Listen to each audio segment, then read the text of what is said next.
Welcome two brothers aquatics. आपण मैंने देखिपारे ये 3 फीट टैंक अच्छी विथ बैक सम्प। यार ऊपर कवर आमर एक्रेलिक सीट रे तैयारी होती विथ मल्टीपल स्टोन ए पड़ी अच्छी। बैकग्राउंड यार आमर वॉलपेपर किसी देना यार बैकग्राउंड वॉलपेपर टोटल आमर पूरा ब्लैक देचे। यार साइड रे देखिपारे आप 1.5 फुट जगह अच्छी। यार 6 इंची यार फिल्ट्रेशन तैयारी होती जेटा बैक सम्प्स माने काम यार बैक सम्प रो बैक सम्प माने यार फिल्ट्रेशन सब बैक चेम्बर ही हम आपण मैंने देखिपार देखापी बहुत ही वाइब्रेंट लगुच। ऊपर कवर रे देखो लीड खुलला परे 6 mm 8 mm रो यार लीड रो कवर दिखाई बैक साइड रे यार सम्प दिखाई।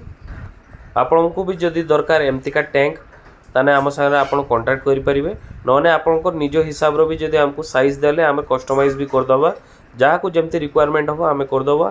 बहुत बहुत धन्यवाद ये वीडियो देखापी। जदि किसी रिक्वायरमेंट पड़े ताने ब्रदर्स एक्वाटिक हब को आसतु जलेश्वर स्टेशन बाजार। धन्यवाद।